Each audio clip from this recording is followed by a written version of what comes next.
Hi guys, be the bull welcomes you again. Info edge is नौकरी.com के बारे में बात करने वाले हैं क्योंकि बहुत सारे इन्वेस्टर्स हैं जो थोड़े से फंसे हुए महसूस कर रहे हैं, क्योंकि जो जिस तरह से थोड़ा सा फास्टर कमबैक थोड़ा सा करना चाहिए वो अभी तक दिख नहीं रहा है। सारी बात करेंगे। उससे पहले अगर मेरी चैनल पर नया है तो प्लीज़ सब्सक्राइब कर दीजिए, बेल का बटन हिट करिए, लाइक करिए और मेरी चैनल आपके सारे कॉन्टैक्ट के साथ शेयर करिए ताकि उनकी भी स्टॉक मार्केट की जर्नी और भी ज़्यादा कॉन्फिडेंस, सक्सेसफुल और अवेयर हो पाए गाइस।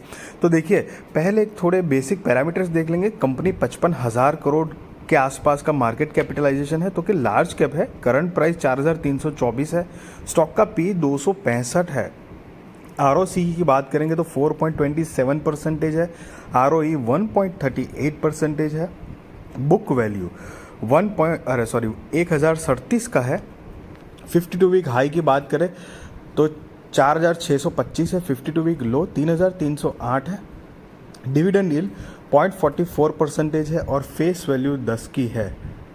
तो अगर कंपनी और स्टॉक बहुत अच्छा परफॉर्म करता है और उसके बाद स्प्लिट अगर देता है तो डेफिनेटली कंपाउंडिंग का फ़ायदा बहुत बढ़िया हो सकता है। अगर यहाँ पर शेयर होल्डिंग पैटर्न में भी देखेंगे गाइस, तो मार्च 2023 के हिसाब से 38.1% प्रमोटर्स की होल्डिंग है। एक भी स्टॉक प्लेज नहीं है, तो कि वो बहुत अच्छी बात है। एफ आई आई 31.4% है। डी आई आई 17.7% है। पब्लिक 12.7% है।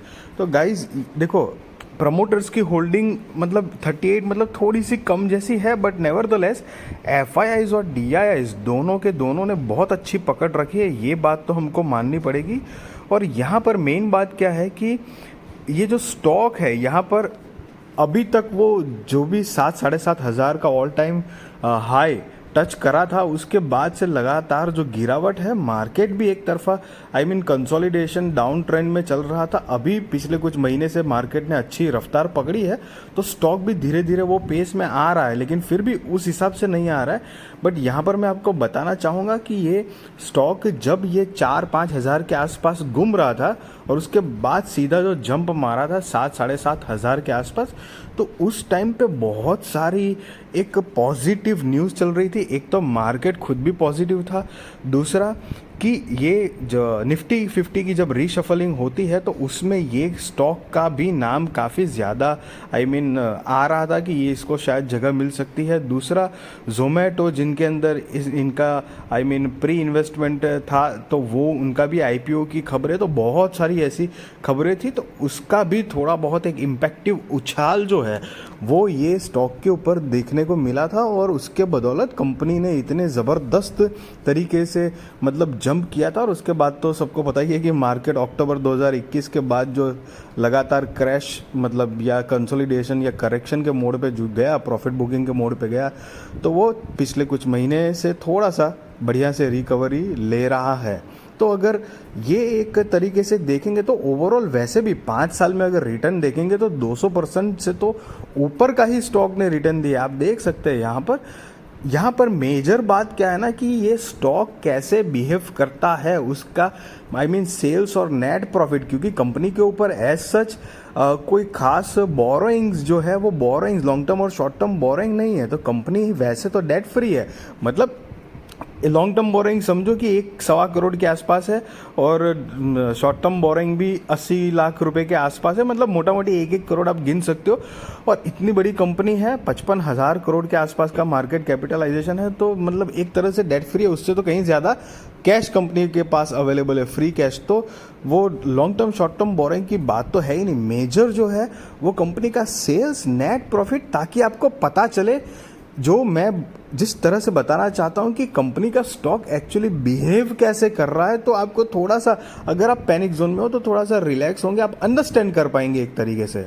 यहाँ पर अगर गाइस कंपनी का सेल्स अब देखेंगे हम, तो मार्च 2013 से लेके 23 10-11 साल का कंपनी का सेल्स का जो रिकॉर्ड है हमारे पास। तो आप लेफ्ट टू राइट वैसे देखेंगे तो on an average company year on year basis पे अपने सेल्स ग्रोथ तो दिखा ही रही है।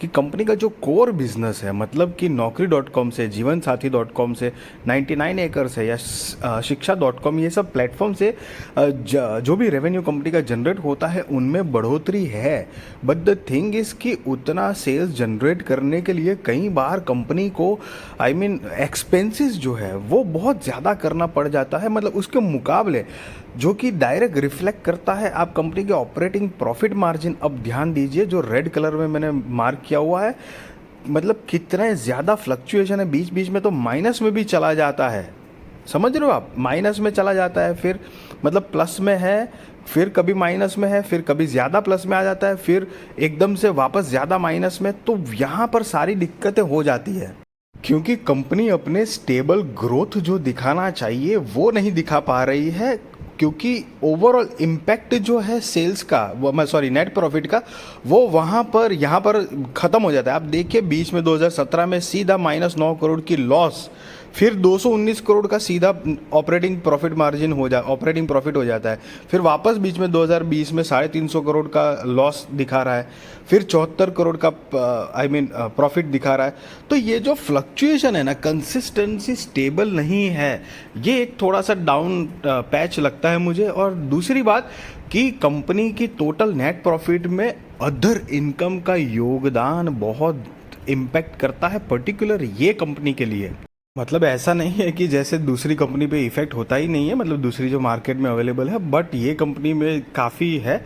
और उसी की वजह से आप कंपनी का नेट प्रॉफिट देखिए, मतलब करंट 2023 में तो -70 करोड़ की लॉस हो गई, मतलब 70 करोड़ लॉस में है। और मार्च क्वार्टर का, मार्च 2023 का जो अगर कंपनी का नेट प्रॉफिट देखेंगे तो करीब 500 करोड़ की लॉस में थी, जो कि उसके एक क्वार्टर पहले करीब मतलब 40-50 करोड़ के आसपास के प्रॉफिट में थी, जो सीधी 500 करोड़ के लॉस में आ गए। और वो सीधा सीधा इम्पैक्ट जो है वो उनकी अदर इनकम का ही था। तो यहाँ पर आप देख सकते हैं 22 में सीधी 12,882 करोड़ का प्रॉफिट, फिर एक साल पीछे जाएंगे 21 में तो 1,418 करोड़ का प्रॉफिट है, फिर 20 में तो -250 करोड़ का प्रॉफिट। तो आप लेफ्ट टू राइट भी देखेंगे तो बीच बीच में सीधी कंपनी को लॉस होती है।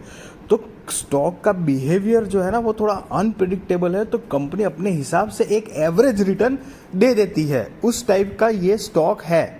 तो पहले तो एक लिमिटेड अमाउंट इन्वेस्ट करनी चाहिए, एकदम से धड़ाक से मतलब लाखों रुपए इसमें तो मुझे मेरे ख्याल मतलब मेरा ओपिनियन तो यही कहता है एकदम से लाखों रुपए नहीं लगाने चाहिए। सी गाइज, हालांकि मैं कोई आपको बाय और सेल रिकमेंडेशन नहीं दे रहा हूँ, वो आप अपने रिस्क रिसर्च और फाइनेंशियल एडवाइजर को पूछ कर करना। बट द थिंग इज कि आप यहाँ पर देखिए, वैसे तो 2021 में देखो 1,418 करोड़ का नेट प्रॉफिट था, तो 22 में तो सीधा 12,882 करोड़ का नेट प्रॉफिट हो गया। तो उस हिसाब से देखेंगे तो स्टॉक की प्राइस तो मतलब सीधी अभी आज के हिसाब से 10-12 हज़ार रुपये में कम से कम 10,000 रुपये के आसपास तो होना चाहिए। लॉस हो गई है, लेकिन इतना प्रॉफिट हो चुका है कि लॉस की मतलब बैठे बिठाए खा सकती है कंपनी 1-2 साल। तो बाकी का एवरेज नेट प्रॉफिट अगर सालों का देखें तो हाँ, तो उस हिसाब के सीन है। तो ऐसा है कि आप इन्वेस्ट बने रहिए, स्टॉक और कंपनी अपने हिसाब से एक आपको एवरेज डिसेंट रिटर्न दे देगी, उस टाइप का ये स्टॉक और कंपनी की एटीट्यूड है। आई होप गाइस कि वीडियो आपको अच्छी लगी होगी, तो ज़रूर लाइक करिए, शेयर करिए, सब्सक्राइब करिए मेरी चैनल को, आपके सारे कॉन्टैक्ट के साथ भी शेयर करिए, ताकि उनकी भी स्टॉक मार्केट की जर्नी और भी ज़्यादा कॉन्फिडेंस, सक्सेसफुल और अवेयर हो पाएगा। Thank you so much.